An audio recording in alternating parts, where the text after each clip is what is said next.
behaving. What's up with y'all?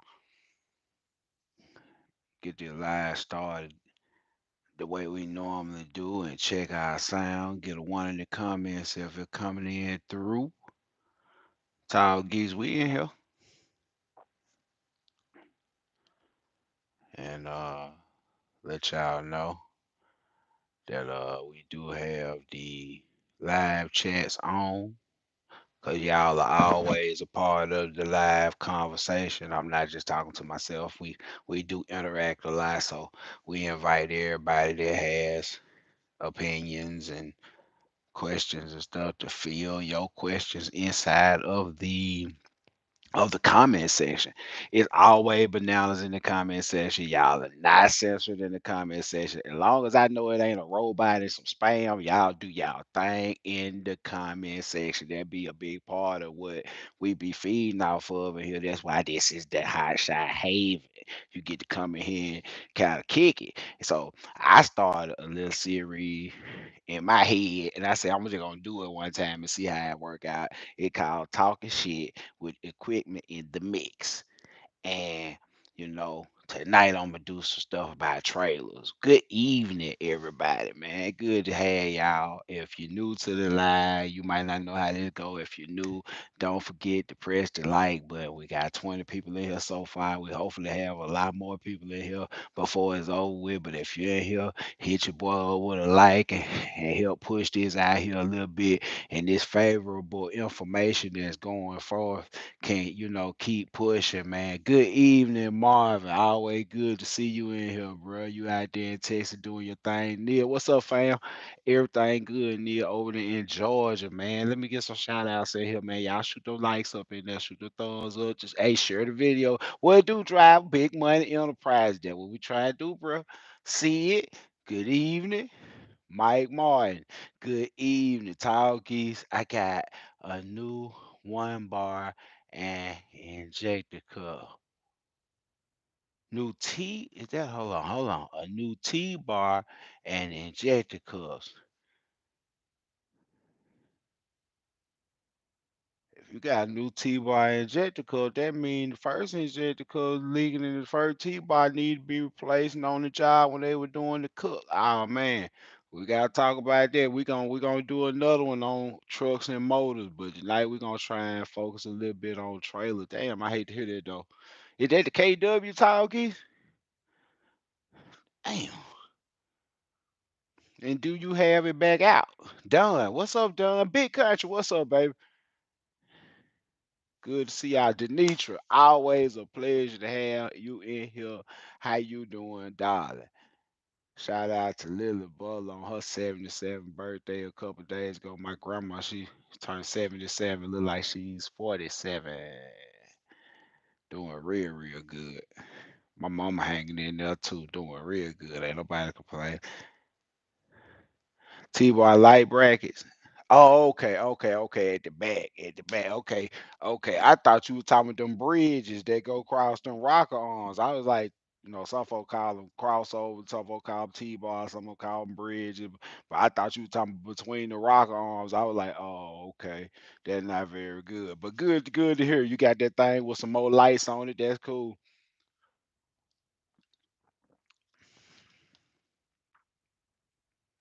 Okay, that's what's up. That's what's up, Talkie. But okay, yeah, yeah, yeah, man. Happy birthday, Granny.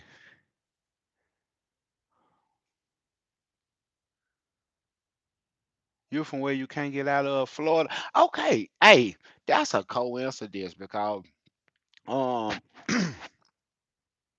I found that you can get out of Florida. It's most definitely possible to get in trouble down in Florida.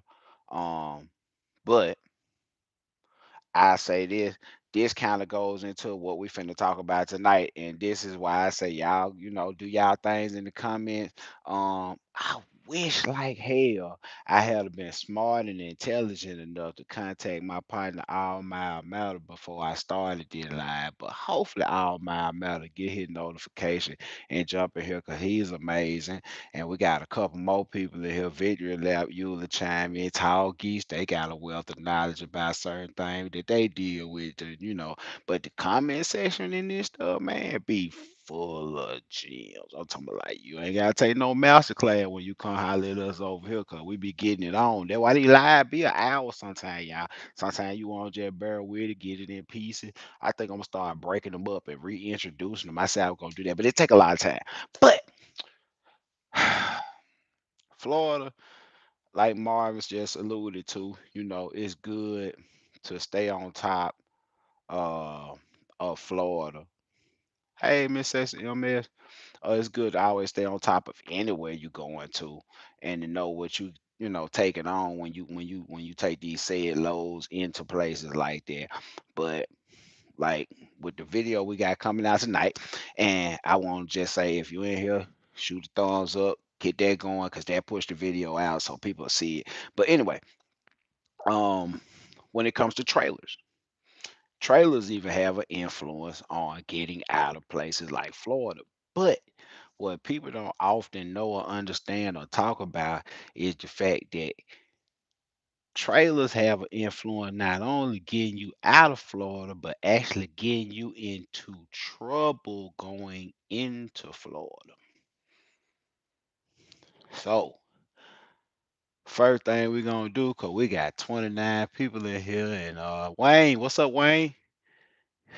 Can you make money going up and down Florida? Sure, you can. That's one good way to make money in Florida. Just not leave Florida, because once they got you down in there, you go from top to bottom, top to bottom, top to bottom, middle to bottom, top to bottom, middle to top, top to bottom, and make money. You can actually do that, and it's possible to do it and get you a up and down, out and back going type deal like that, and actually make good money. It's the problem when you try to leave.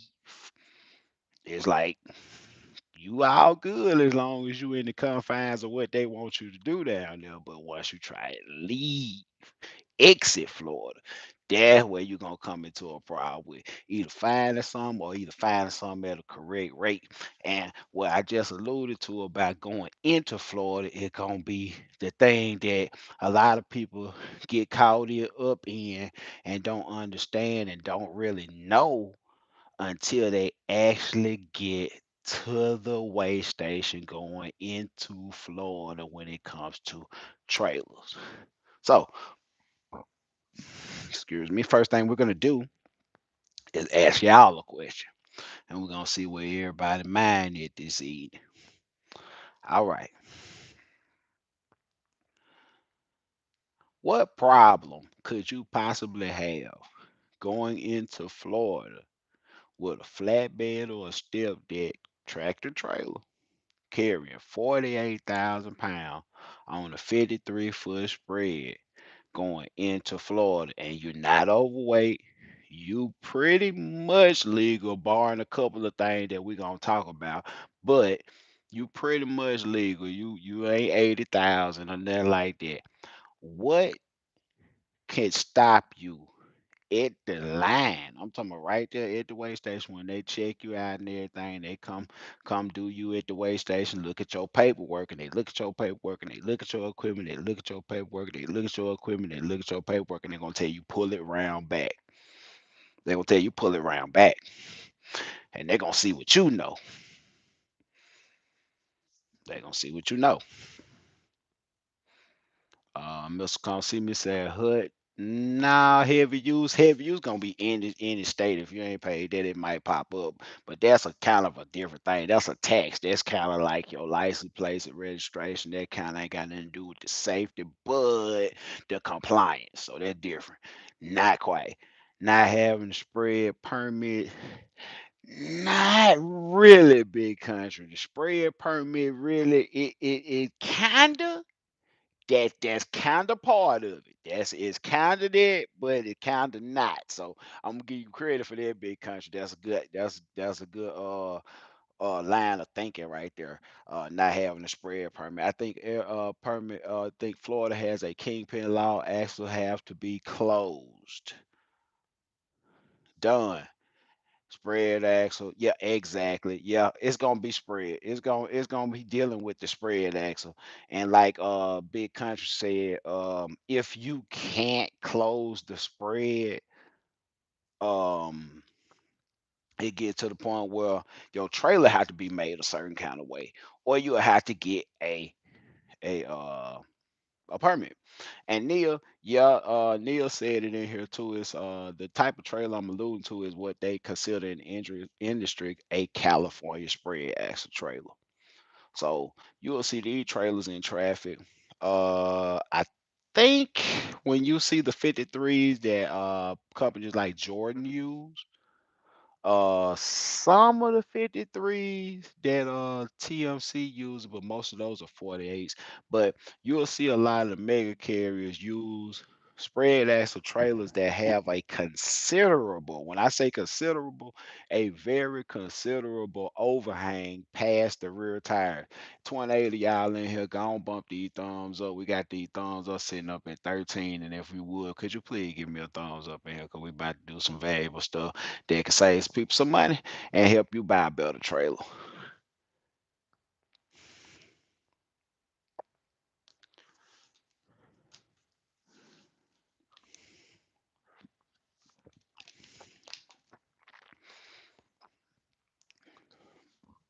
Don says you can't go in with a spread axle if it's fixed. There are a couple of exceptions, and we're about to get into that. Where you don't have to buy anything. Your trailer has to be made a certain kind of way though. And like I said, with the California spread, what that entails, and even with a step deck. I got partners they got 52, 53 inch step decks. They also fall in the category where this only apply. And see, this is one of the reasons why I run 48-foot step deck. It's one of the reasons because all those places where they talk about bridge laws and all that stuff, bridge laws were enacted to help preserve the integrity of the road and the bridges and regulate with the weight, but it was only put into place when the length of trailer was extended.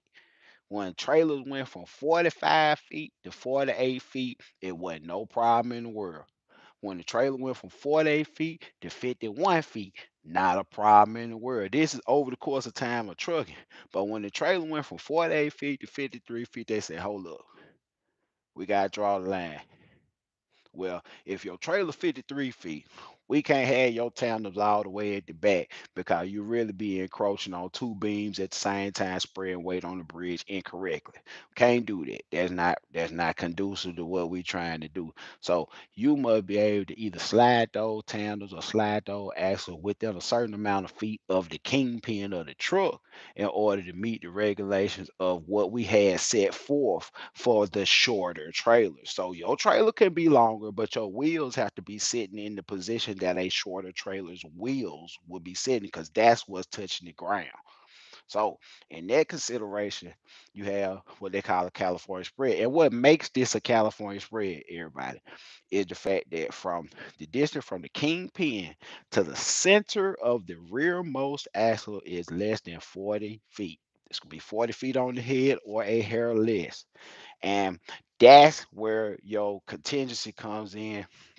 And you have to put that asterisk and the caveat in there when you say that a fixed axle trailer of 53 feet can't go into Florida like that. They'll stop you. They would look at it, but when they bring out the tape measure, they'll realize that from the kingpin center to the center of the rear axle is within spec, and then there's nothing they can say.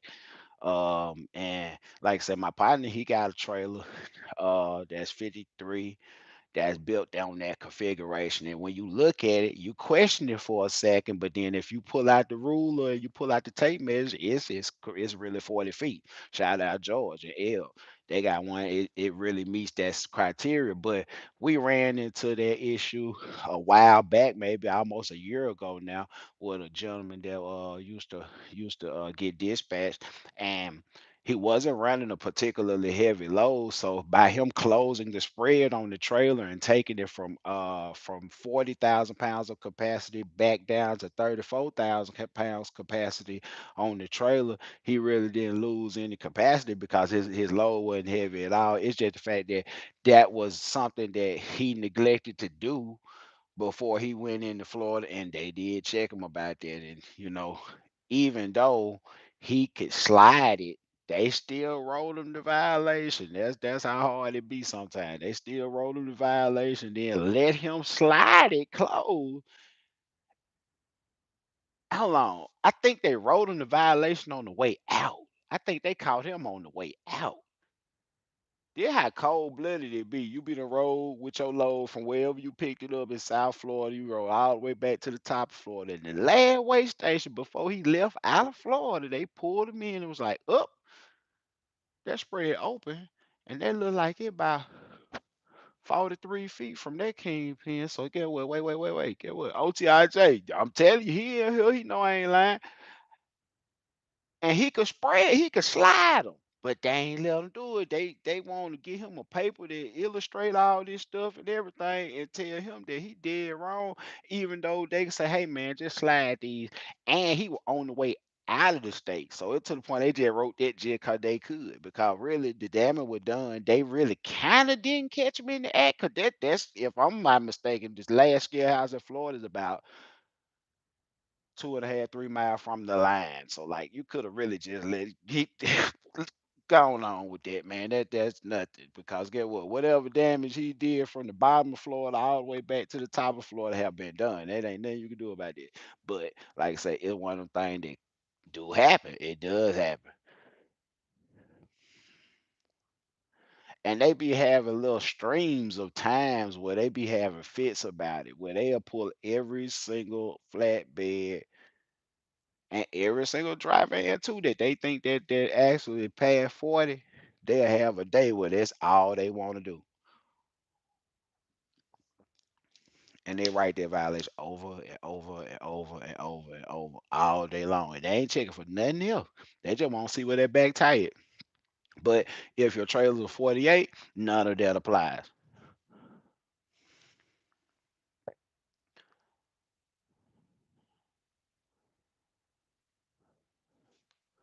Big Country said he used to close his until he got that permit. Yeah, you can always get, and people, I always want to tell you and I always want to reassure you that in certain instances where your equipment may not be, especially if you're dealing with a semi, if your equipment may not be matched up perfectly weight wise, or the axle ain't quite where it's supposed to be at, and you didn't know certain things, don't just throw in the towel. Don't just throw the baby out with the bad water. Don't just write the piece of equipment out and be like, I can't go to these certain places because of this and that and the other. People be debating with me about California. Man, you can't take a truck that's on there. Well, okay, it's a free ride truck that been over there, and they ain't none of them pass a 2,000 at all. None of the truck we got past 2. They done been over there, been checked at the way station going in, and but that's a whole nother issue. But people say a lot of shit.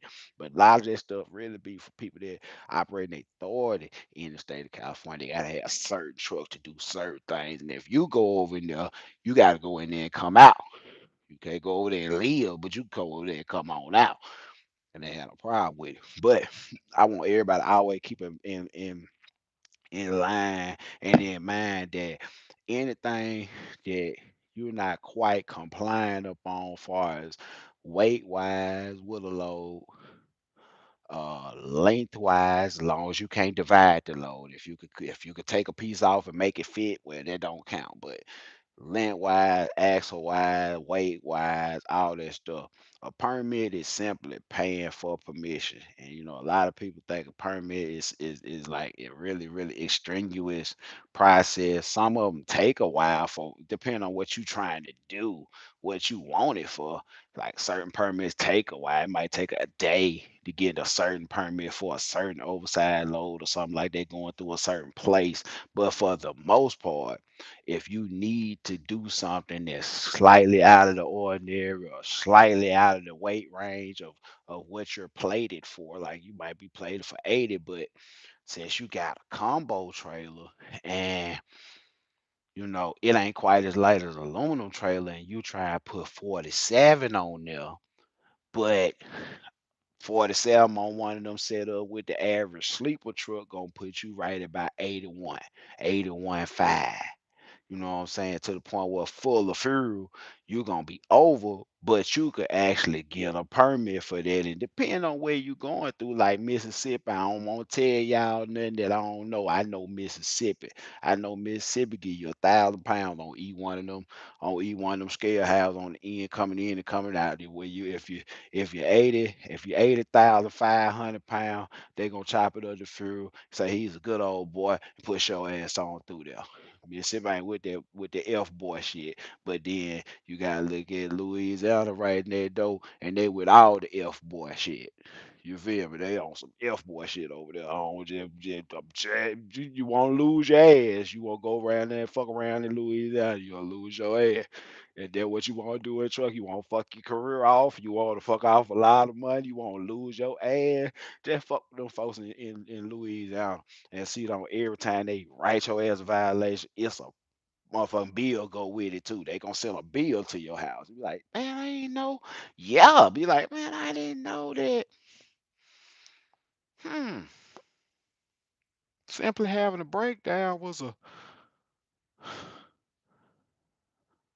taxable offense. I didn't know. Man, shit, you'll find out in Louisiana. You just go over there and fuck them people and see once you lose your ass. So like I said, if you want permission to do something, you ain't gotta do nothing but know who to ask first and who to pay. So most of the time, you will need permission to go through a certain state. You go through the state tax office or the state motor vehicle office or the state commercial motor vehicle office, one of the four, and depending on what state you're dealing with, and pay what they ask you to pay. And if you pay what they ask you to pay, and they got services like JJ Keller that do that type of stuff too. But if you could do it yourself, you can save a lot of money. But anyway, you can pretty much move whatever. So that goes into what we talking about a little bit more tonight, even with trailers. A lot of time people, especially that may not be familiar with open deck, that may come from other forms of trucking, including high shot. You might come from high shot and then you go into big rigs, and there's just a whole lot of stuff about trailers that you never thought about, stuff you never really had to consider because like in the high shot world, you can get custom trailers. Like you can get a trailer that's 53 feet long if you want to. You can get custom trailers, but at the same time, like it ain't but a few select few people that you will see that got a full custom setup. Most 85% of the high shots you see that gonna be CDL or non-CDL gonna be pretty much the same cookie cutter setup. It's gonna either be a Ford, GM, or Dodge 3500, a big Tex 22 GN, or like I say, a light duty CDL trailer of some type. It might be even a PJ or it might be a Diamond. See, they might be, you know what I'm saying? But at the same time, most time it gonna be a pretty light duty setup with 10K axle. You might see a few guys with 12, some with 15, and then you got the real specialized dudes that might got a customer or they might be really dreaming big with their high shot shit. They try to go max effort. So they might have a trailer with a spread axle, only 15K axle, the disc brakes. That fucker is 53 feet with a 8 foot deck on the neck. The something is over 60 feet long, damn near. You know what I'm saying? And they played it up with a 5500 that was a tractor trailer. You know what I'm saying? With nothing but a fifth wheel on the back. And I'm talking about they really doing the damn thing. Shout out Momentum. Shout out Gulf Coast. Them boys over there. Big six wheel. Them boys over there be moving around. MTL. Shout out them boys. And like I said, you'll see different iterations of, you know what I'm saying, either something that's gonna be completely custom or something that's kind of fitting in this certain mold. So when you go into Semi, and they hit you across the head with, hey man, all these trailers ain't steel. Okay, you wrap your head around this, so you're like, okay, we got trailers that ain't steel. Okay, well, what are they? Okay, well, we got some that's steel with wood on the top, like your hot shot. Then we got some that's steel with aluminum tops on them. Like instead of where the wood is, now we got aluminum on the deck. You could put heavier stuff on the deck without breaking through the boards, like on the high shot trailer. So you ain't never really thought about that. So that's amazing right there in itself that you could put some stuff that has a point like this on the floor, and cause it's not wood, it stays on the floor and it doesn't go through. So you're like, oh, okay, I'm finna move the world. And then they tell you, and then they go a little further. They be like, or you could get all aluminum. Well, you like all aluminum. Okay, that's super light frame, aluminum, deck, aluminum, but not quite as durable in certain cases, in certain applications. It's not quite as durable as the steel.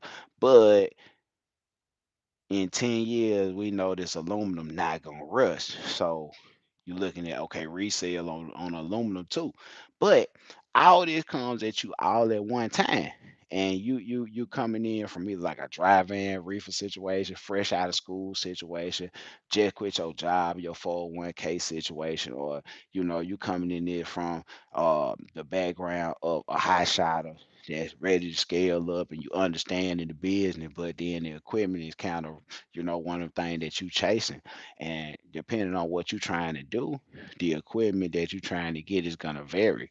But I will leave this nugget with you. And this is one thing I say that's pretty universal. It's pretty universal now.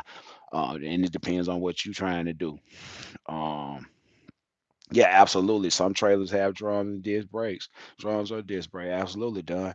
And that's a consideration when you start to talk about braking. And discs are gonna always be a little bit more strong than drum brakes, and a little bit more heat resistant and resistant to fade as opposed to a drum brake. So disc brakes always win over drum brakes. But I will say this, when you talking about semi brakes, disc brakes still do outperform drums, but drums on a semi pretty stout. Just say that even drums on a semi all the way around, drums all the way on all corners of the truck and trailer and everything, it's still pretty stout, pretty stout. But this will throw you out the windshield. This are like real fast. Um, but on the trailer issue where you come in and start looking at buying and acquiring stuff, you start to look at the price differences, the weight differences, and you start to understand that in order to be stronger, it costs money. But where the money really starts to stretch out and get different and the margin starts to change is when you try and get lighter. Absolutely. This dissipate heat faster. So you'll start to notice that the difference in price between a steel and a wood trailer that's kind of like a high shot trailer, even like the Diamond C step deck, that's a pretty heavy trailer. You know what I'm saying? That's a 12, 13,000 pound trailer. So it's to the point you'll start to see that the price of those trailers are very comparable with the price of a combo trailer, which would be the steel frame with the aluminum deck. That's a little lighter. It's not a lot lighter, but it's still a little lighter than having a wood deck because that's a lot of wood. So you start to look at that and you're like, okay, well the price difference in between those two trailers kind of like maybe $6,000, $7,000. It ain't really that bad, even on a 48 and a 53 of either kind. Price difference maybe five, six, $7,000, 10 at the most. You know what I'm saying? And especially from the same manufacturer, it ain't that much different. So looking to get an all aluminum 53 flatbed. Yeah, yeah, OTRJ, that's the move with you, man. Your tractor pretty heavy. And that's why I'm kind of rolling into one of these setups where I kind of just say, hey man, if you just want to be, on the ball and just really versatile, no matter what truck you get, you gotta kind of run at this right here. So then you'll look at the price, back to the price, you'll get to looking at the price of uh steel wood versus combo.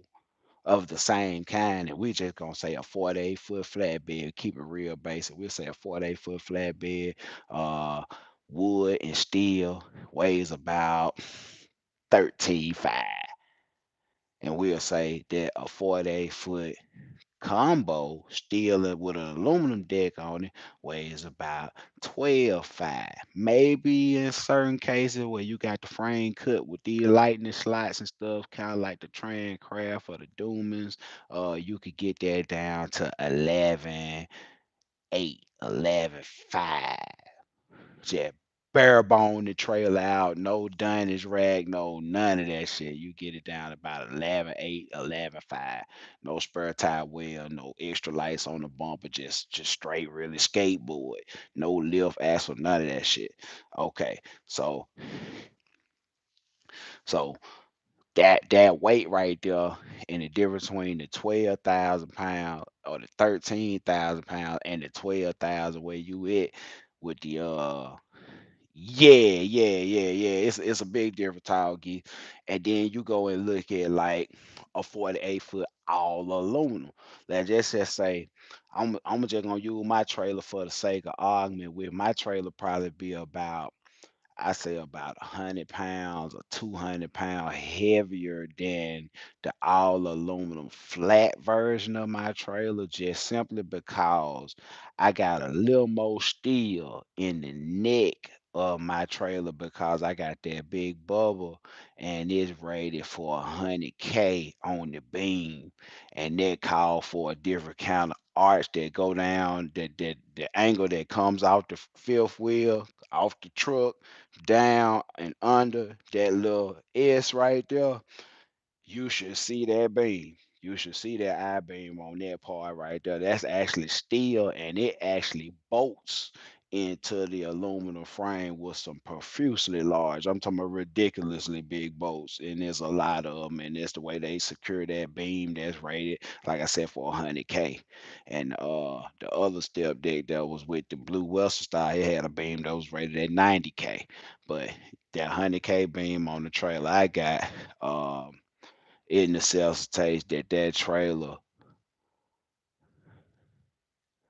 Tall Geese said about 1,200 pound difference between his combo and his aluminum. I tell you this, factory spec on my trailer, this ain't what it weigh right now because my trailer a little heavier because we added the ramps, and the ramps is like 900 pounds. And I got some dunnage and tools and shit. So I say another 900 to 1,000 pounds. But dry weight, just straight up with the nothing but the toolboxes on it, and the spools for all of the winches for all of the straps. That trailer weighed 9,200 pounds. And see, this is one of the things that I try and tell guys that finna go max effort high shot. I'm like, okay, I understand that you want to be in the high shot. I get it. I understand that shit. But this ain't about all the way about what you want because the simple fact of the matter is you'll get said company. I ain't gonna call the company name, but you'll get said company to build you a 53-foot step deck to pull with a 5,500. I get it. The step deck weigh 12.5. I get it. It got a lot of deck space. The truck weigh 8,000 pounds, some shit like this. So you pulling up at 20K, you know what I'm saying, 19K, 20K, maybe 21K with full of fuel, no load on there, and you're gonna get it plated for 50,000 pounds, and you're gonna try and put 25K on this motherfucker, sometime maybe even close to 30 because you got a 40K couple on this motherfucker. Like it feel weird out. Everything. So you could do it. You could do it. But even in the best case scenario, I don't know if they'll do it, but I just know money, man. Money make people that do stuff do stuff. Like if I think if you call them people and you were just dead fucking set I'm talking about dead set. They can't shake you out there high shot shit for nothing in the world. You finna go max F high shot. You finna get that 5500. You finna get that international pickup. You finna get that M2. Finna get that shit. And fuck what high shot have to say. Just think about it. If you call them people that make these trades, you might have to wait on them motherfucker. But just think about this shit right here. If you could call somebody like Red Now or Dooman or Dawn or somebody like that over there in Alabama, them boys over there doing it, and get them to make you an all aluminum 53 with electric disc brakes, electric over hydraulic disc brakes that'll hook up to that 5500 because you won't stay in your 5500 and hook it up to that and save at least at least 3,000 pounds, if not four, which contribute to a payload capacity increase by default, a automatic fuel mileage increase by default, which really pays for the difference in the price that you might be thinking is a problem from the beginning. They be like, oh, that trailer cost $55,000, and I can get that other trailer for $42,000. Man, don't you know what I could do? $14,000. Man, on that note, they're gonna be $60. Man, start crying about them $60 and get what you really, really, really, really, really need. But a lot of folks don't think like that. They go with what the marketer already thought out instead of being like, hey man, how can I even make that better? You know. But I digress. That's trailer. That part of trailer.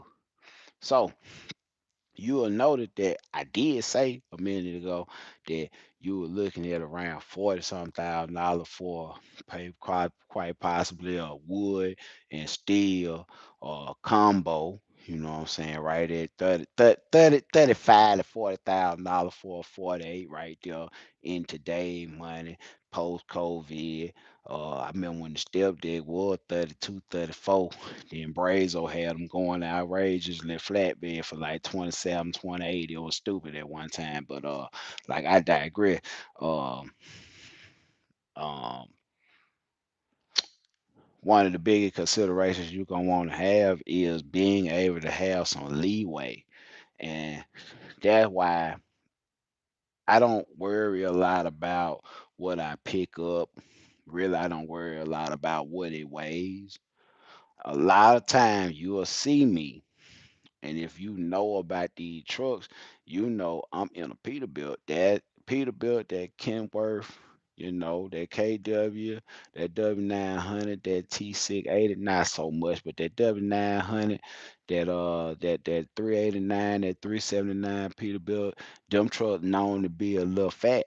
Them trucks known to be a little heavy in comparison to your Freightliner and your Volvo and different stuff like that. Them trucks known to be a little bit heavy. So, you know what I'm saying? You oftentimes see uh larger flatbed company, trucking company. Like I always like to call TMC because I feel like they kind of do it right. They're a subsidiary of a company that's slipping to the point where I don't know if they're gonna be doing it right for a lot much longer. Cause shit, the company that TMC really just come through and all that, and they be moving that freight and be having that shit on the logistics side and feed that monster really ain't just hitting like they were hitting, man. They prices ain't just doing like they supposed to do for the most part. And I ain't gonna call their name because shit, if you know, you know. If you want to do some research, that's another video. Do some research. But the people that feed them they freight is the parent company, and the parent company is three PL. So um,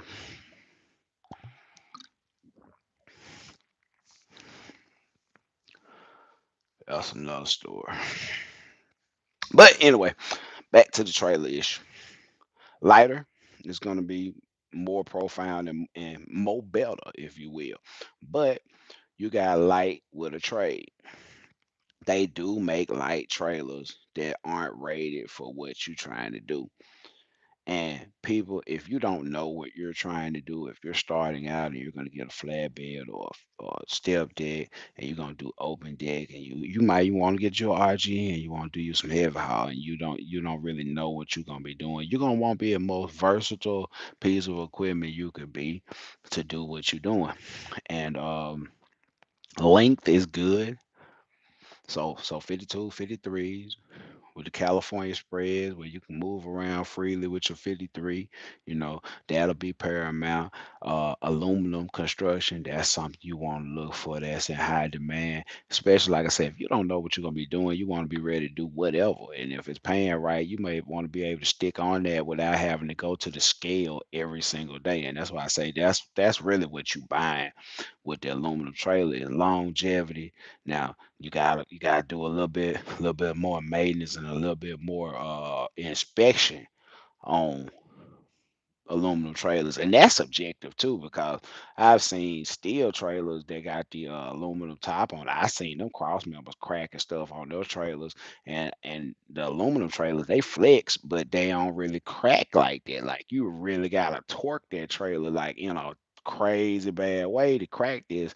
Meanwhile, you'll have certain steel trailers where that whole beam is welded together. It really ain't one piece formed hydro beam to the point where when you twist it a certain kind of way, if the weld ain't just quiet and you keep twisting it like this, it's gonna do like a paper clip and eventually crack and break. So I actually seen that happen a little bit more on the steel trailers than I have on the aluminum trailer.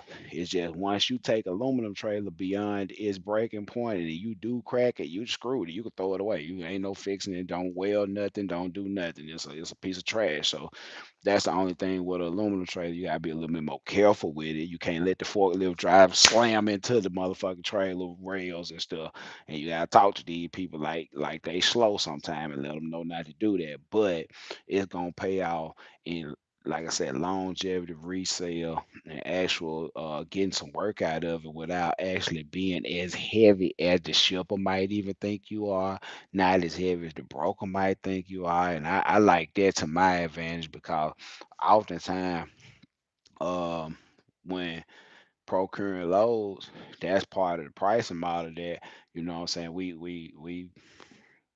we profusely teach. I'm talking about we do it to a point where it's almost so repetitive and anal to you got to get it. That's one of the things you got to get, and one of the biggest part of pricing is fuel, you know, and that goes into the cost analysis that really produces the number that it takes for you to actually be winning. I'm talking about like to actually be profited, and I ain't talking about a little bit. I ain't talking about just barely paying bills. I'm talking about actually making a profit so you can actually fix some of this shit and have your money right.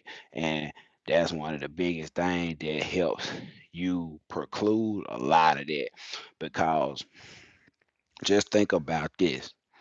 The extra fuel that's burned by me being or by another truck that's sitting right beside me driving down the same highway that's right at 33,000 pounds or 34,000 pounds, empty, full of fuel, no load, full of fuel. They about 34,000 pounds, same truck.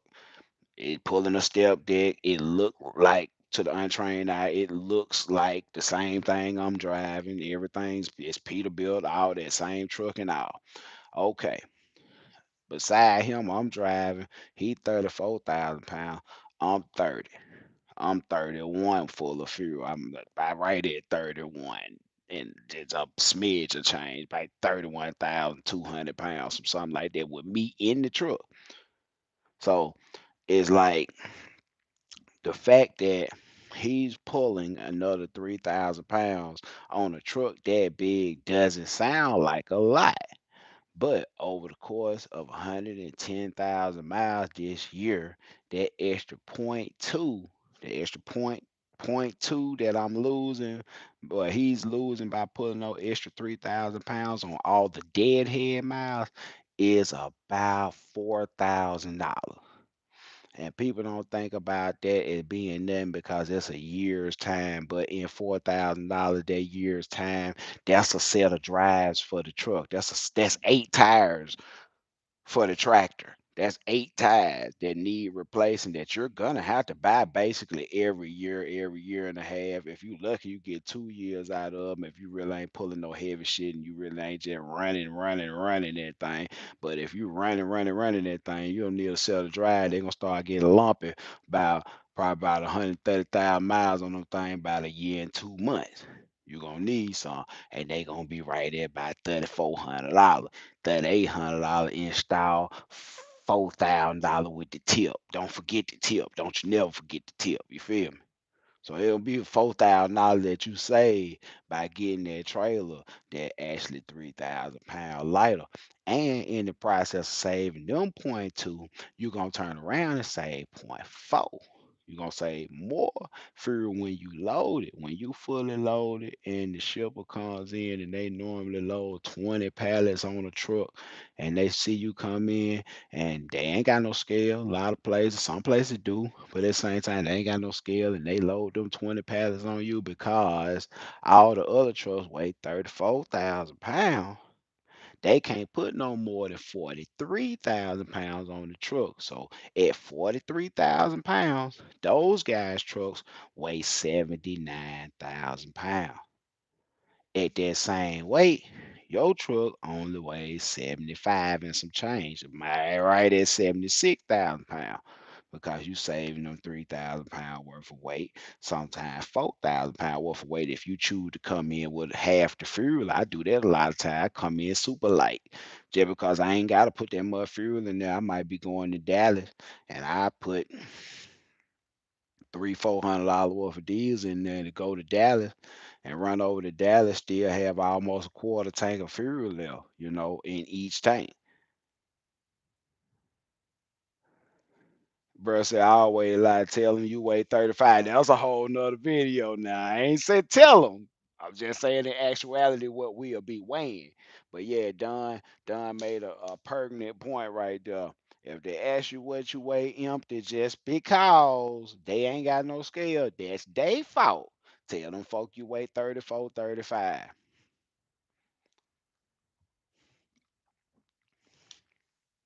That way you come out as light as possible and burn the least amount of fuel for the amount of money that you're gonna make.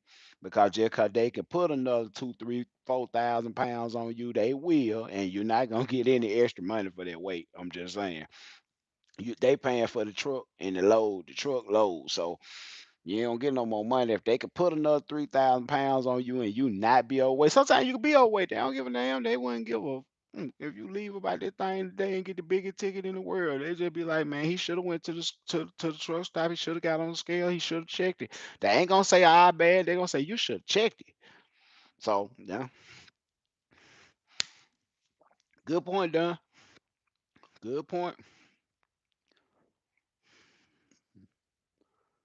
Appreciate that, DD. Yeah, Tall Geese sales about 1,200 pounds different, and then see that vary from truck to truck too because different size sleepers and stuff are heavier, and then it depends on what you carry. Because some people got the headache rack. I don't got no headache rack. Some people got like a set of tarps. Well, at least a pair of tarps, and basically each side. Most people would get a 10, a 6 and a 4 foot tarp. They'll get two 10 foot tarp that'll continuously cover the whole trailer, two sixes, and like two fours. And some people get coils bag or something like that if they run coils. But most people that like, I'm gonna go anywhere, I'm gonna grab anything, I'll tarp whatever. I don't mind getting on top of the load.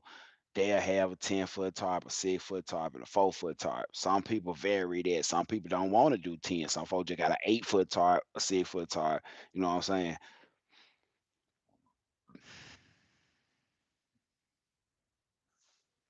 Yeah, see, yeah, it's all good. You got everything. You got a headache rack, tarps, saddle boxes, 30-foot chain,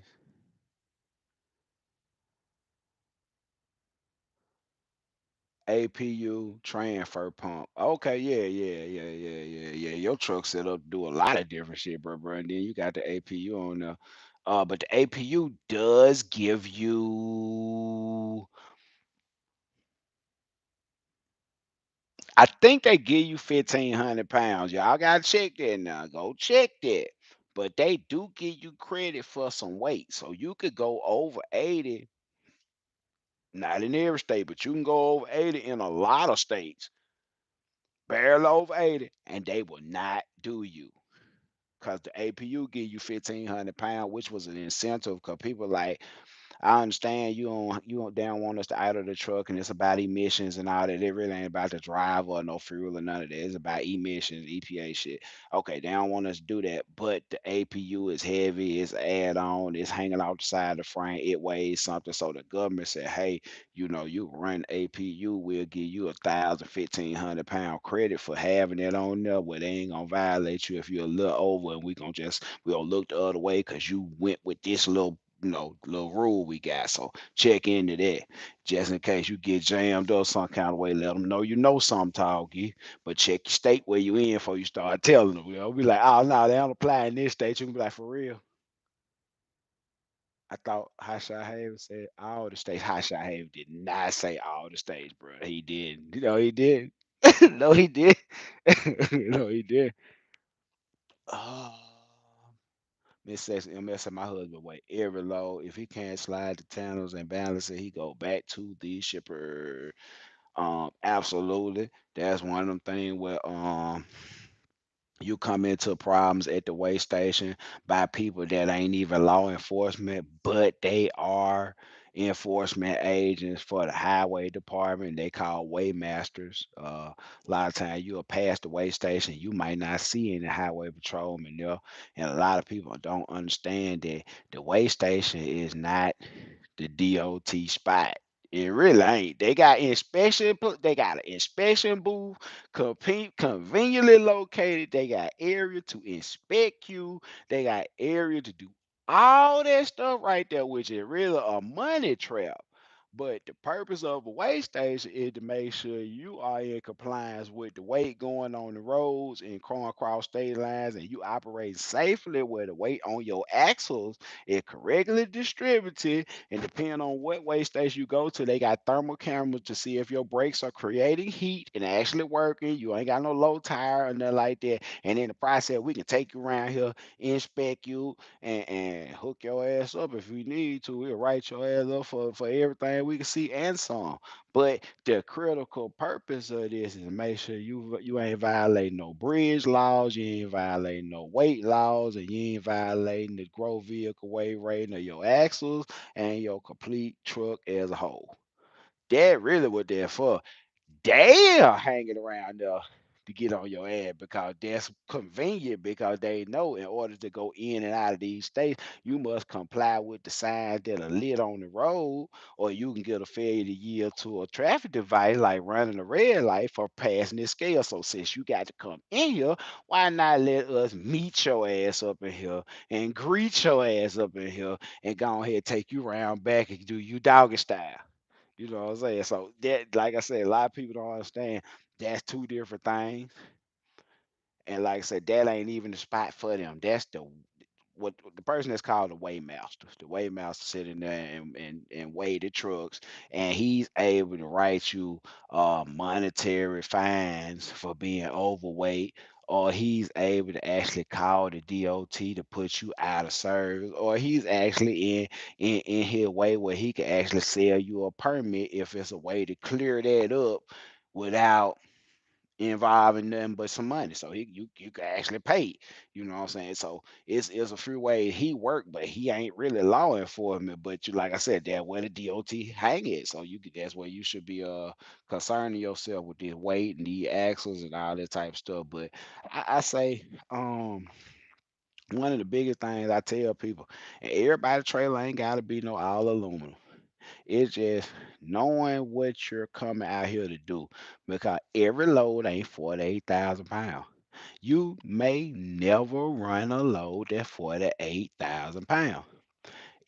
And that's one of the biggest things I tell people about all this weight and everything when we run. I run 48,000 pounds on occasion. I do crane mats. They ain't 48,000 pounds unless they stack the wrong amount. Then I be like, nah, get. get, but at the same time, they ain't 48. But I run master cores and I run sets of cores that be sometimes they be 48 and different stuff like that. And to have the option to do that have gotten me out of some tight spots and some tight places in America that I took the money. I shouldn't have went over there, but I got them to give me the money I really wanted to get to go over there. So I went over there, and the only way I could get out of there was to take something that I got them to give me the right amount of money, but it was on some terrain where you had some 7 and 8 percent grades that you pulling coming out of mountains, and they want 48,500 pounds on that truck. They don't care if you got to pull up in that. See, they realize that if you can carry 48, you can come in there halfway empty on fuel and put 48.5 on there. So they load 48.5. And if you're a step there, they want to use, if like me, I'm 48 feet, they want 46.5 feet of their trailer. Cause they finna spread it out so even. I finna spread these 48.5 out so even that it's gonna be legal, but you ain't gonna never be able to completely fill up with fuel if you finna go past a weigh station because it's so even that your truck, if you if you can scale 48, you're gonna be so close to 80,000 you sneeze on it. Me with my trailer, I'm sitting there, I still end up at like 78, 9 or 79, 2 or 3 or something like that. I ain't so I'm close to 80, but I'm full of fuel too. So that's the difference. I could get full of fuel, go across the scale without no worries. I ain't got to run to the weigh station. If I see any other truck pull up and can get this low and get on that scale and can scale out less than 8, I know I won. And there's some day where I know, I'm heavy. I know that I'm 79, and I look over there and see a guy with a Peterbilt with a combo trailer with a wood deck on it, and I'm 79, and his load is exactly like mine. What is he, people? Without just saying it, hey, what is he in the comments? If I'm 79,000 and he weighed 3,000 more than me without the load, and they put the same load on him, and I'm 79 and I'm legally, he 3,000 pounds heavier than me. What is he? What he weigh? And he may or may not be full of fuel, but he over 80. So, like I said, that's some of the stuff that I seen people have to do it. Yeah, he 82. And I got caught coming out of, and I hate to say caught, but yeah, I got caught slipping one time. I come out of Texas, crossed into Louisiana, that scale was closed. I drove all the way through Louisiana. We get to the other side. When I come out the other side, I'm finna swing and bang. I'm finna hit Mississippi. I'm ready to go home now. Um, I pulled up my bypass for that scale leaving out of Louisiana, and I ain't gonna lie. I come out of Texas. If you come out of Texas on 20, speed limit 75 coming out of Texas. And if you ain't doing 75, you losing. You might as well go ahead and slide to that right lane, stay over there, obey, get in your play. But we come through there easing through there at the speed limit, wink, wink. We come through there doing what we do. So the caterpillar was moving. I'm gonna say that, and it wasn't really recognizing the fact that this shit was a little heavier than it supposed to be. I just know starting it off, it felt about as heavy as anything else that I consider heavy. You ain't gonna like the difference between 2, 3,000 pounds don't seem like shit. The motor don't really just act no different. That caterpillar snatching like a son bitch. I ain't knowing no better. Boost still up at 35, 37 when I get in it. I ain't really noticing nothing crazy going on. So we come out of Texas doing what we doing and we get through Louisiana. And I'm talking about a smooth ride through Louisiana. I got with them cattle haulers, and we hit that left lane, hit that cruise control. We ain't gonna say what we were doing with that cruise control, but we were doing it. You feel me? So I'm moving. Man, I don't know what I weigh. This shit come up out of the woods, and it had a lot of mud on it. It come out damn near the swamp in some oil field. So this shit got some real red, muddy, nasty shit on it. So I don't, like I said, it's it's a normal crane mat load, but it had two extra mats on it. And I done ran them like that before, but they were brand new. They was dry. They ain't have all that mud and shit on it. So that's a big indicator when you picking up stuff like that, that lumber and stuff. If it's wet, it's heavier than when it's dry. So like this shit had been outside soaking in water. They've been driving cranes over it and trucks and 18 wheelers over. So it's been sponged all that water up and the mud, it caked up on there. So we ride, we come through that. Hey, that thing was thanging. Miss SM, it made that pew bill, that thing was thanging up and through there. Boy, humming, boy. Hey, that thing was thanging. By the time we get over there to the last two exit, I look at the bypass. It say 2 miles to the exit. I'm looking for the green light on my bypass in my truck on my phone. It said Old Bay Road sign. Then I look down the road and the bypass usually be flashing. They tell you go to Mississippi. Go on go. It wasn't flash. It wasn't flash. So I still ain't thinking nothing about it because like I said, we come through there with them cattle hauls. We come through with the cattle truck. That motherfucker doing what they supposed to do. So pull in the scale. Ain't no DOT. So I'm already like, hey, whatever. I'm headed with these crane mess. I'm dropping off in the morning, but I'm finna go lay upside something south because I'm almost Mississippi. I'm finna cross over here. I'm finna go to the house and I'm gonna get up in the morning, drop these crane mess out. So I'm feeling exuberant, if you will. I'm feeling lucky lucid. So I pull up in there, two trucks in front of me. They get on the scale, they do their thing. I get up on the scale. And we know the scale man ain't the DOT, but what they do, they got these lights. It was borderline night, so they got the lights flashing on the truck. They got your DOT number, NC number, whatever number you got on the truck. They're gonna run that number. They got your tag. When you were coming in, they had the camera on you. It flashed a picture of your tag. It ran it through the system. That shit already on the screen. You know what I'm saying? So only thing he got to do is manually input whatever on the side of your truck. So he manually input that shit and I'm sitting there, and usually, most time it'll come up your shit active, which means your insurance is still running, and how many trucks on your number, and a lot of your past shit with your inspections, but that's not his job, so he ain't looking at that like talking about, it. And he looking at the weight that's on the screen right there. Got your steer axle, drive axle, trailer axle and the trailer axle spread separately. So you allow 12, 34,000, 20, and 20. So a lot of folks say 40, but it's 20 and 20. Now watch what I tell you. It's 20 and 20. It's 40 when you add it up, but it's a ways. And if Eb and George was on here, they'll tell you if one of them airbags if one of them axles ain't inflated like it needed to be, and the right amount of pressure ain't on the ground, you'll have all your weight on one axle, and you'll be out of service. They'll make you fix that. But 12,000 pounds, 34,000 pounds, 20, 20. Miss Sexy MS for all the people that slide in the tunnels that balancing the load like that, you got 12, you got 34, and you got 34 back there on your dry vans and your reefer for the closed tunnel. So you got 12, 34, 34.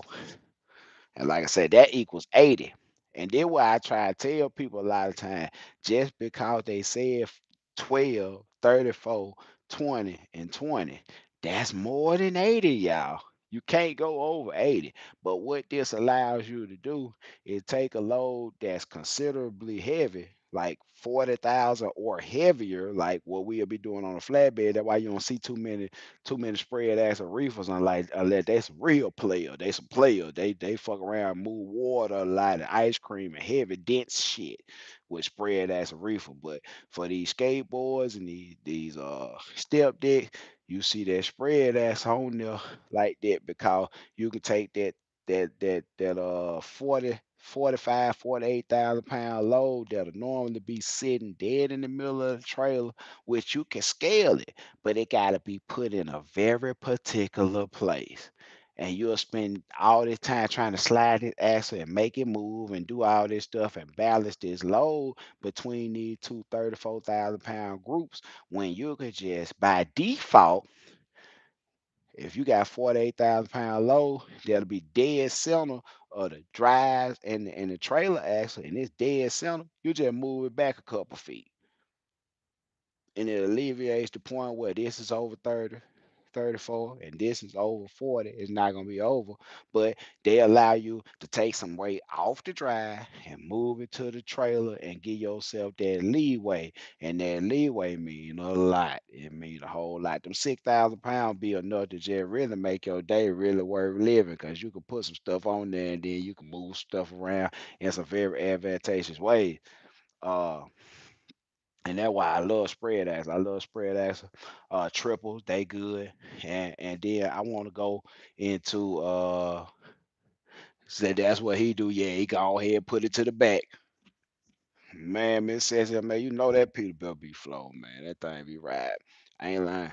Tall Gee.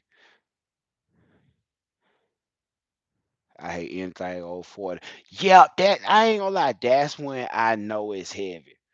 Like, I think I'm gonna replace my fifth wheel plate, top plate, and all that stuff in the neck probably 6 or 7 months. Cause it got some movement in it. When I pull off, I can feel that snatch, and I feel it, but I think all of my adjustments have been made on that fifth wheel. I think that's the original fifth wheel. And I don't like that slack, so I like to get a fresh plate to put that on there, because at 40K, like you said, right around 40K, I feel that snatch, like that like the truck taking off and the trailer still sitting still, and you get that boom. I it's a it ain't gonna come loose. It ain't gonna unhook itself. It ain't gonna do none of that. I just don't like it. You know what I'm saying? That one of them things where if I could adjust it anymore to get that play out of it, I would do that. Tall geese, for real. I would do that. Had an excavator broker told me was 46.3. I scaled it at 50, took it back. Um, yeah, my limit on equipment on a step deck, and I'm gonna tell y'all like this: I got 100K rated beam on my trailer. I'm telling y'all this, my absolute max. I'm telling you, my max on equipment that have four wheels, that's on wheels. Now the excavator is on tracks, which is a little bit more forgiving in some cases. It depends on the operator. But really, equipment that got four wheels, six wheels, you talking about the boom lifts, all that stuff. My limit is 36.5 on those pieces of equipment on my step deck. And I got a core package on my trailer that's a full core package. I'm talking all my beams up under my shit is like 9 or 10 inches on center. It ain't 16. It's like 10 inches on center. A lot of extra reinforcement. The beam is big as a mother scooter up under that trailer. Like it really meant to do some shit. And because of the outer portion of the deck, even though I got them 10-inch spacings, which is cool, and I ain't never had nothing really just make me say otherwise. But I was about to put a 46,000 pound boom lift on there one time, bro. And I'm glad they didn't have the right setup of equipment to do it. I'm glad they didn't have a earth type of ramp. I'm glad they didn't have no type of dock for me. I did it on live. I was finna do it on live. I had video. I made it. I made a real video too. I was out there just in a pasture, and they was trying to put it. It's the biggest bone lift that they make that you can rent professionally. Is the biggest one, like a 125 or 135, something, something, something. The big blue and the genie. I think it's a genie 135, some shit like that. It weighed 46K. those are RGN loads all day long, because even though my beam rated at 100K, all my reinforcing beams, yeah, yeah, yeah. It was that you did that 120. I did some 122. That they right at like 37K, 39. But that 135, bruh, it was RGN all day long. Cause they was putting it on a Landau. That was an old school Landau that had a dovetail on the back, and it was hurting the actual dovetail on the back of the Landau, which made me be like, that is way too much pressure on 4 points of contact. Those wheels were really doing some shit. But like I said, even with uh f- 40 40,000 pound worth of equipment on there, you come across the wheel wells and different places that don't have those particular cross members. You know, it gets a little iffy and you start to damage the actual deck of your trailer in certain ways. And then, there's a real reason why most lowboy trailers have wooden decks, because they do a lot of tracked equipment with metal tracks, which ain't very conducive to aluminum decks. You know what I'm saying? They slip, they slide, they don't grab. And if they do grab, they tearing up the trailer. So, you know, that's one of them things where when you do excavators and stuff like that, I lay down crane mats. Not crane mats, but I lay down blankets, all type of shit, rubber mats, everything on my trailer, depending on how it's coming on and if I'm really gonna be doing that. And last but not least, we finna get off here. We've been about an hour and 10 minutes. I'm gonna slide into a little bit of that RGN talk.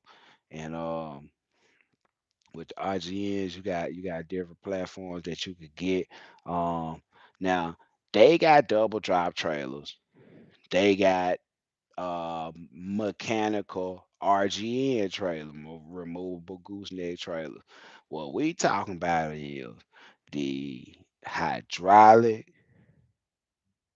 removable gooseneck trailer that are meant for heavy equipment transport, that actually have uh 25 ton, 35 ton, 45 ton, 55 ton beam ratings. So not really talking about the double drive trailers. You'll see they run a lot of lighter weight stuff that Army does, and taller stuff. They really good for taller stuff to double drive, because they even have a lower profile than the RGN in most cases. But they lack some of the beam strength that you'll get with the real RGN trailer that we oftentimes associate with heavy haul and stuff like that. One of the biggest misconceptions people think when they buy these trailers is that they got to get the heaviest beam possible. They got to get the biggest trailer, they get the heaviest beam. Two things to remember. I just say, and we're gonna get off of it. When you talking about RGN, you want to have well size, which is the length of space that you have in the middle between the front of the trailer and where the axles in the rear of the trailer started to put your load. Uh, I would suggest that, especially if you don't have a direct customer straight out the gate, which you pretty much should. You By the time you go into RGN, you ought to know some people. But anyway, if you don't have a direct coast, try and get 29 feet in the well. 29 feet in the well is pretty universally known to be probably the biggest space. Before you get into the extendable, they have extendable RGNs now that you can get some good weight in the well. And I would say that extendable is a real good investment. It is a real good investment. Also, the tractor, if you're gonna get the RGN, the tractor is gonna play a big part in it, because you gotta understand that the beam of the trailer where you're gonna be sitting this load is basically like a bridge beam, and it goes from the trailer axles, from the truck axles to the trailer axle, and it bridges the gap, and you sit the load in the middle, and on each end you got these axles holding it up. So if you got 3 axles on the trailer, now you kind of need 4 axles on the truck because the steering axle kind of doesn't count in this situation. We're talking about the axles that are actually bearing the load. So you're going to need to either add an axle or buy a truck that's already equipped with a tri-drive or at least a 3 axle, 4 axle setup, and you want to have at least 3 axles on your RGN or the ability to add. But a lot of people have a 2 axle RGN, and I really don't see a lot of the logic behind it unless you have a steady customer that's doing lightweight stuff or you doing tall stuff, particular freight. But in most cases, you're gonna want to allocate 1 axle to actually holding the weight of the trailer, which is a hard way for some people to visualize this. But if you got 2 axles on the trailer, probably 50% of the capacity of 1 axle is actually being used by the weight of the trailer alone. So if you have only one more axle, you'll basically be limited. So if you had 3 axles, you have more carrier capacity than if you had 2 axles. And at 3 axles, you will have 1 axle that was basically totally responsible for the weight of the trailer, and 2 more axles that were independently or combined responsible for the weight of the actual load. So that makes for a more stable, more axle, more brakes, and then you're looking to having attachment areas on the back of the trailer, hopefully for a flip where you could put a fourth axle on there if you needed to.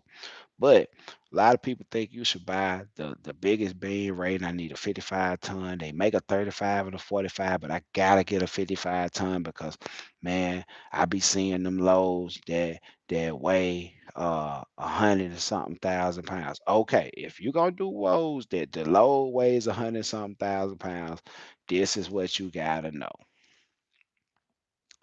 In order to carry 100 and some thousand pound load, we're gonna just we're just gonna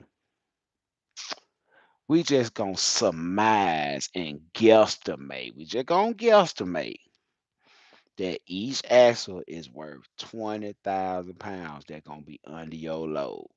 So we need 10 axles under their load and 10 axles worth of brakes under their load. Now that's not the right. That's not right. That's not how you calculate that. But we're gonna do this to keep the math kind of doable since I ain't trying to pull out calculators and stuff. We're gonna say each axle is worth 20,000 pounds worth of capacity. So you want to carry 100,000 pound load.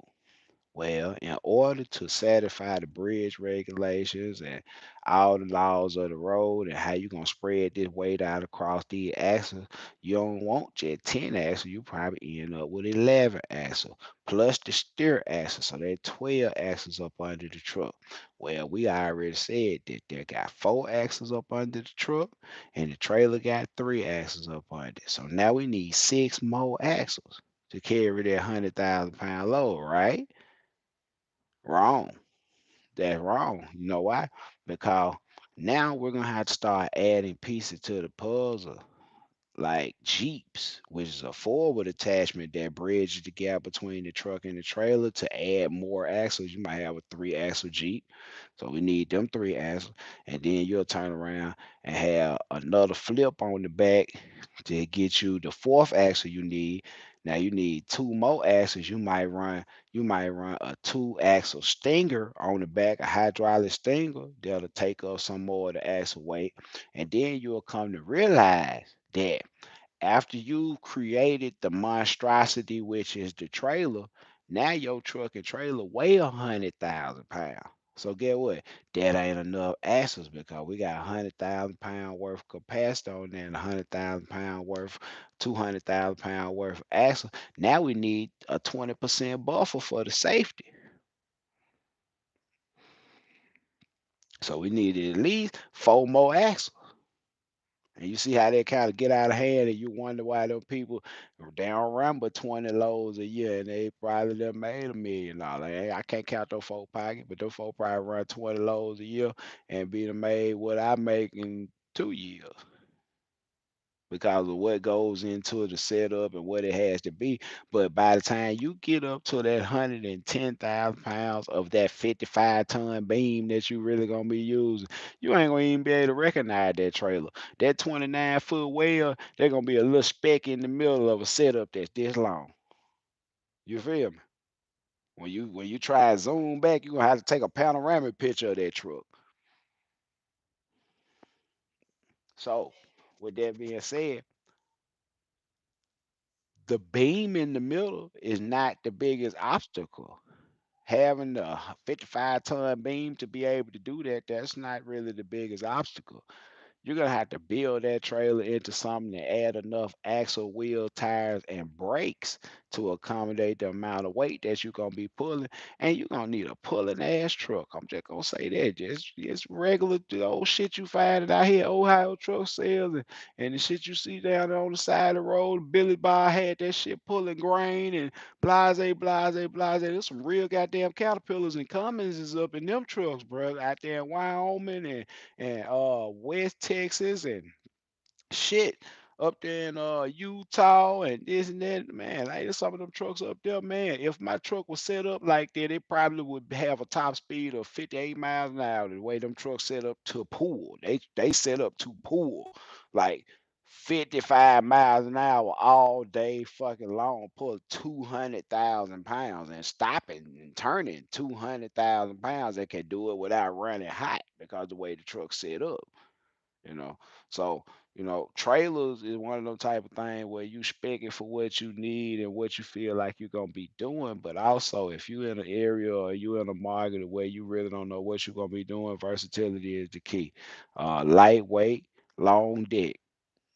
That what she said. Lightweight, long deck. That what they like. That what they like. That what they like. Hey man.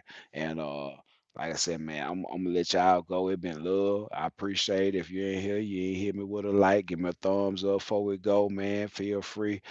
Super chats, all that shit available, man. We still doing the food, the sandwiches on the weekends, and shout out to everybody that doing the consultations. That's still up for grabs any day of the week. We doing them every day of the week. $ JBUTLER 357. Again, that's $JBUTLER 357 on Cash App. 1 hour consultation. They are $100. Also we doing shadowing system. We got a very, very, very well known to the channel supporter. They coming down this week and do the shadowing system. So we gonna get a chance to sit down and chop it up and refine some things and just get some stuff real, real, real fine tuned because I'm getting the privilege to actually do some work with the shadowing with a guy that's he been in it for a while, and I think just that little extra that little extra push is what's gonna be needed to get him where you really want to be. Um, as far as company wise, everybody want to do better than they did last year, and man, hats off uh to my guy, man. He be here though. T Mac High Shot. We gonna see you next week, and man, for everybody out here that's keeping it between the mayonnaise and mustard, man, I gotta commend you. I can't say it enough for the people that really standing on business out here. Uh,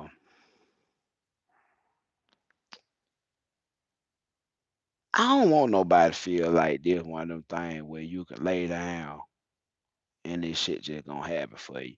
I don't want nobody to feel like you can be able to just be passive about all this stuff and keep the straight face, super professional, calm, blase, blase, and just let the shit happen to you and you gonna be alright. I'm not the guy that gonna lie to you like that. This shit for people that got their mind right. And if I can't share nothing else with you, is always stay focused, man. Stay focused on what you got going on. Stay focused on your numbers. Stay focused on what you will and won't do. When you draw the line in the sand, don't cross it. Don't cross it. Don't cross it. Been hearing some real discouraging stuff in the industry by people that say they know what they doing and they pulling shit.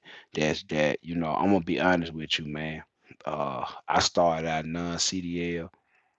It was an experience. It was a real grind. You gotta stay with at least two things on that trailer at all time going the same direction. And three, you gotta keep three things on there if you really want to be good at what you're doing. It three things. Sometimes you just have four things on there. Partials, partials, partial, partial, partial, partial. Because the more partials you can pack on that truck going in the same direction, your profit go up, up, up, up, up, and your fuel usage go down, down, down, down, down as a subsequent because you use more fuel, but all them loads have fuel surcharge inside of them that gonna be covered with one trip.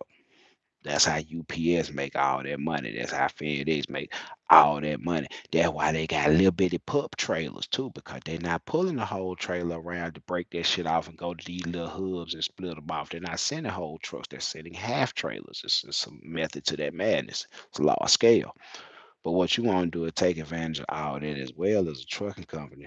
And, you know, it hurt my soul to see people repeating shit that we already know is clown behavior.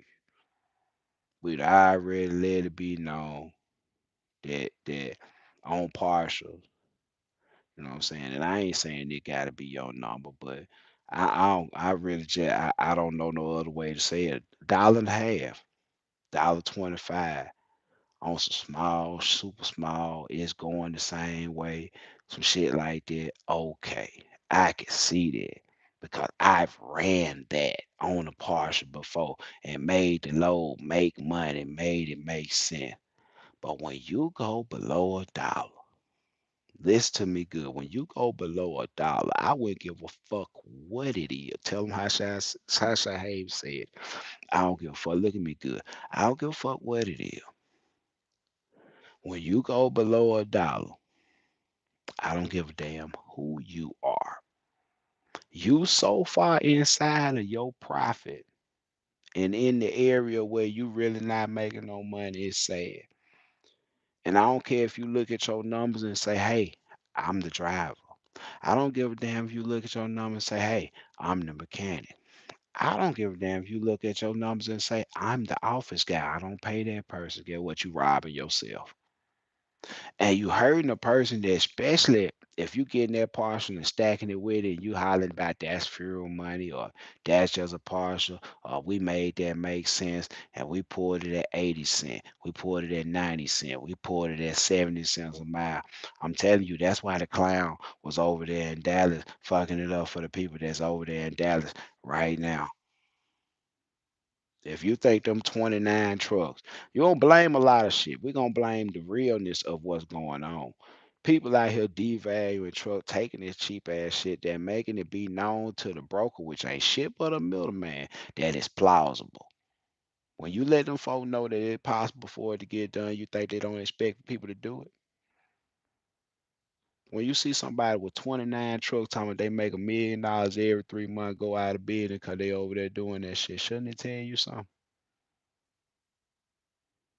Do you not think a person that got 29 trucks, 29 hot shot, 29 ants on the ground can't make a real lasting impression on the lane? Why you think the price is like this now? Because the companies in the fleets that got 100, 200, 1,000, 500, 700 trucks found out that they can make 3% profit and sustain while they continue to teach motherfuckers that to own a truck in this industry, you got to go through a mega carrier, lease purchase the motherfucker. And you too can own a truck with 600, 700,000 miles that they let you beat to death and they told you that you can't put it back on their fleet in certain cases because it's too old, but they let you beat it to death, you know. And even if they put it back on, I'm just saying it's a truck that's out of warranty that has some needs that need taken care of because you ain't had your ass on a lot of them needs when you were running because you were too busy paying bills. So, like I said, it's a rabbit hole that I ain't finna go down tonight about a lot of this stuff that I just would appreciate if people that call themselves somebody in this industry, people that would stop. No, I used to say ice cold. Oh, people won't be around for long and blah. No, no, no, no, no, no, no. Them people will be around for a while. That's the crazy part about it, cause those same people, get what? They ain't making money off the truck. Just like I told the clown in Dallas. I told the clown in the Dallas area that shall remain nameless tonight to just be a YouTube personality and stop fucking them folk life up in them truck, taking that big ass percentage from them people, dogging them people out. Can't nobody survive like that, not even you. I told him that personally. I told him that on live. I told him that online. I told him that during the 1 hour consultations that he have called and got over the years. But get what? A lot of folk won't listen because they so fucking greedy. That's why he ain't go out of business. He just started running. He closed doors. It's a different. That man ain't went bankrupt. That man just got to a point where he was down to an amount of money that he felt was plausible that he wouldn't be broke.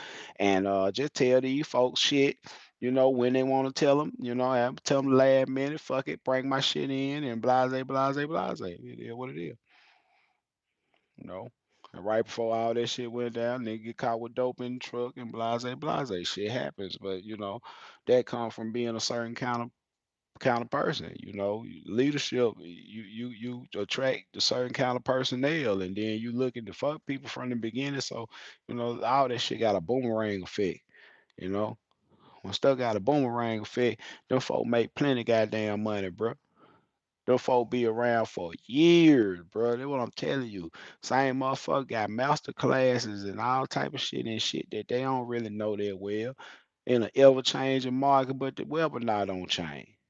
That's why I do 1 hour consultation. Shit don't make no sense to me. That's why I do shadowing systems because this shit ever changing. What the shit that actually was popping a month ago about certain stuff ain't even popping no more. Certain freight that will move in a certain kind of way, it's certain people that acquire contracts and have fucked it up. You can't get that like that no more. Who know? People that's out here moving this shit for real, not the folk that's sitting at their damn kitchen table talking about, man, buy my class and check out my shit and you two can come meet me, shake my hand, do this and blase, blase. Them folks are generating revenue. That's why I said they gonna be here for a while. You got to know what you see when you seeing it. And that's why I said I be coming to show you something, but I be coming to show you how to see something and how to know what you looking at. That what this about learn how to peep game in the midst of bullshit. For real. I used to say that shit, but that ain't nothing, man. That it get to the point where, man, them folk is creative, man. There's a lot of streams of income you can get. And I'm tell you like this. Instagram one of the most fucked up things that really came to social media. But it one of the better thing, one of the bad things that done happened to social media for a lot of people and they finance it. But as far as like the premise of how that shit works, and that's similar to YouTube. If you got a lot of followers, you probably an expert at that.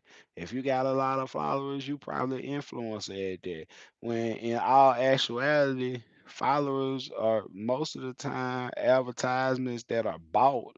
And because you pay enough money, enough people see it, a percentage of those people subscribe and follow you, and your channel grows.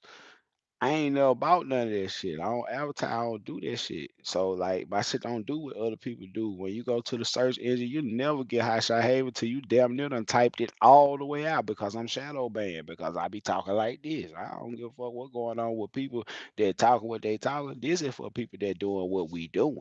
Like all the other shit irrelevant to me. I don't care nothing about it. But at the same time, I care about people that cashing in their 401k, man, and actually coming out here with real live, like this it type mentality, which I had and I understand it. And then I also understand the situation that comes behind 5 or 6 months of trying to figure this shit out, not really making an income, and taking that money that you thought was a lot of money and looking at it in 3 months and realizing the way these bills go and the way the diesel is and the way this shit kind of like I'm running the freight for these people, not for myself. And the bill keep coming. Like starting to spend my maintenance money. I'm starting to spend my oh shit fund money. I'm starting to get a little tight on the fuel bill every week. I'm actually knowing what day the insurance gets auto drafted now. Like it gets a little bit more serious because like the type of bills that go with this stuff, and I tell people they get to be for the average person what you would consider astronomical. And you hear people say, "Hey, well, I made these many thousands, this many hundred thousands, this, that, and the other in a year, and blase, blase." But well, fuck, I mean, shit, you spent $75,000 on fuel for one truck. You got three or four of them. Like you need to be and made that type of money. Shit, you fuck you mean. You better go make that type of money. Your ass will be outside. And like I said, for the average person that cashes in, like I say, a retirement, that was their nest egg, and they coming out on man, this shit gonna work, we gonna be screwed. And my mentality is if this shit don't work, I'm gonna lose my house. I like my little house. This shit ain't super special, but in mine, I appreciate the Lord for it. In mine, I love my little house. So get what I'm gonna do what it take to preserve the little shit I got. So if you in that situation, did the channel for you. Did the shit that I be up on because I don't know anybody. I'm gonna say this till I die. I don't know anybody, and I seen people with $500,000. I seen people with 200,000, 300,000. I seen motherfuckers with 700,000 before in my life. That what I'm saying in 9, 10, 11 months they ain't got no more money, man. Listen to me good. I seen them over 720,000. 10 months, man, not only ain't had no money, was selling shit. I'm talking about what actually selling they shit. Man, this shit real. I see folk with 300,000 get to the point where after about 8, 9 months of this shit and it ain't locked in like it need to be. Folk can't hardly pay bills. This shit get real. Like you gotta call people and see about something with somebody right quick. Ain't no secret. Carter, what's up, baby? Yeah, Cornelius, I ain't gonna lie, that's just like I say, it is what it is, and I feel like, one of the things about scamming people, either with people like that, is in the contract that he can't, you probably can't disclose nothing that happened while you working there, or none of that shit, cause he got an image to uphold. So I already just say it probably some NDA going on in there, and then even without the NDA, some folk that been fucked so hard, so long, so deep, so wet, and so wide, bro.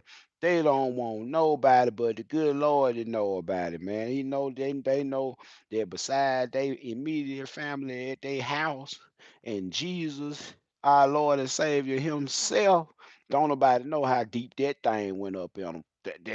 Jesus, the only one know how deep that pipe was up in their ass. So more people ain't just willing to divulge. More people ain't just in the mood to share that. He beat my back out, and he pulled my guts out, and he put them in his hand, and he held them, and they was like, "Coo, coo, coo, coo." A lot of folks don't want to tell this man snatch their guts out from the inside. That's just not a fucking pretty story. That's not nothing we want to just talk about like that. I'm just saying. So it's just like people that they got scammed by people that they actually scam people for real, and call people houses and got old ladies and invest they life savings into certain shit because they was on the phone scaring, using scare tactics and all that. You got people like that that pull off billions. Man, I'm in Mississippi, home of Enron. Y'all must forgot about Enron. Oh, it's also all that Atlanta shit and all that scheming card shit and California card this and Vegas that and Seattle. I'm in Mississippi, home of Enron. Y'all hold up, wait a minute. Anybody on this motherfucker old enough to know what Enron is? Enron. Google that shit in your spare time and talk about some motherfucker that got out on the same shit they getting out on now. Wait a minute, energy. That's why I do infrastructure. The folks know where to save that money at, boy. They know where them folks know where to put that money at, man. So that money get picked off the goddamn me vine and shit just keep happening before you know it. $1 trillion be done got spent and you ain't got nothing going on. Yeah, they had a big old thing where they came up out of Houston, but they headquarters, if you look at the Secretary of State, nah, it was Texas. But if you look at the Secretary of State, it's Jackson, Mississippi, they headquarters. Man, they had a shell company in Houston, bro. Yeah, those shit. They actually the damn building downtown in Jackson right now. It just ain't named Enron no more. Damn building downtown Jackson. It's skyscraper. Motherfucker had money, bro. Oh, man, had some money, bro. That's just like shit. Swift got a terminal in Mississippi. They got a terminal in Texas. They got a terminal in Oklahoma.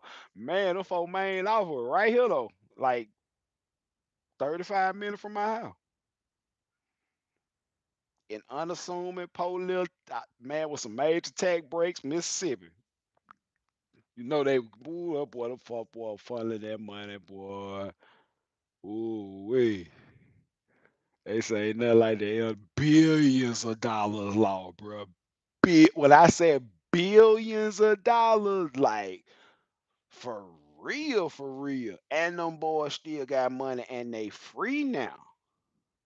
So that's why I say you can't say that mama ain't gonna be in it that long. No Lord. Cause homeboy even in Texas ran that scam for well over a year. Had made him some $1 million quarters, runs a few quarters.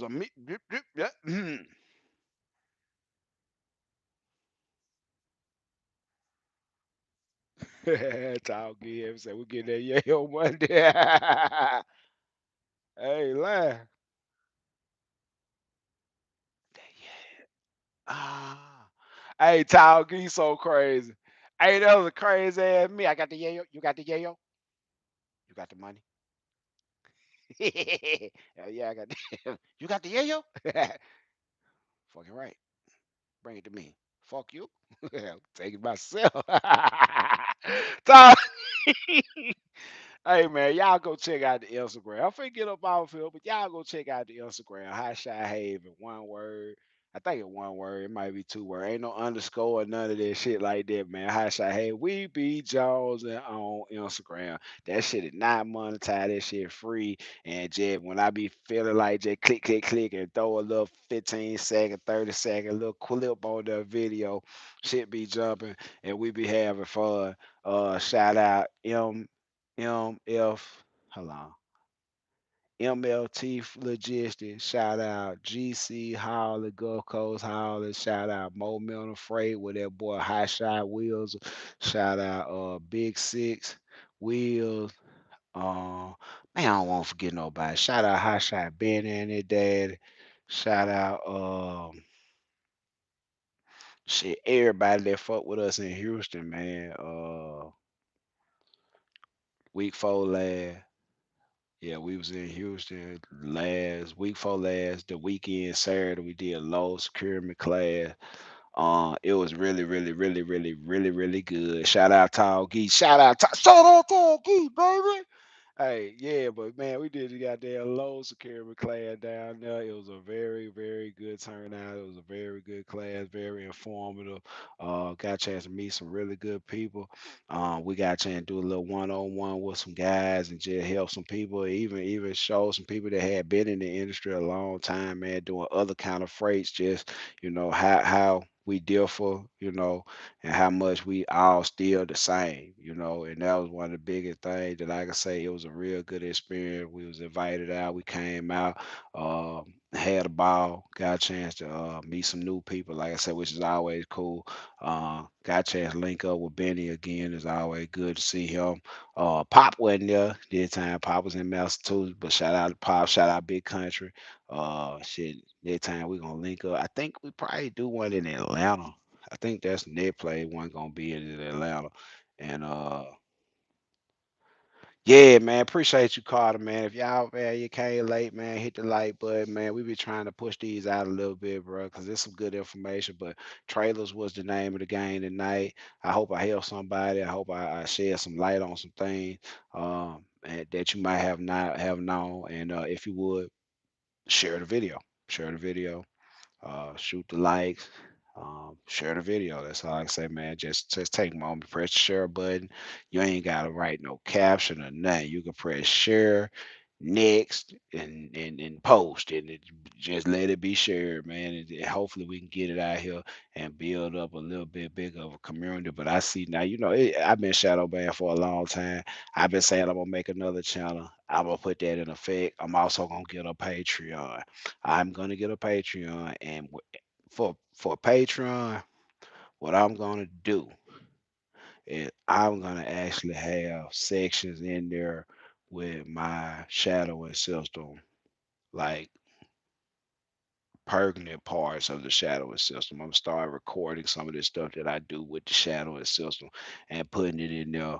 It's gonna be behind a paywall, and we're gonna do some other things, and hopefully have enough content in there where you can have a lot of stuff to click on, and just everything from load securement, diagrams, shipper lists. I just feel like I could be more of a service on through like Patreon and get the bread, but then at the same time stop fighting back and forth with these YouTube folk, man. Fuck these folk, bro. Y'all know this how I feel about the YouTube shit. This ain't why I do that. I do this for the people that want to come through, get what they gonna get, go on about their business. If you want to stay, come stay. Holler at me, we kick it and all that shit. But at the end of the day, this shit will end to a mean to an end. This shit really about, service in the community, getting their bread up, provide for my family, make sure my wife, my kids straight, just like we all supposed to be trying to do, and getting out there and make a difference in the community and do as much as we can for everybody. Yeah, fuck a hater and they man, but for real, bro. Like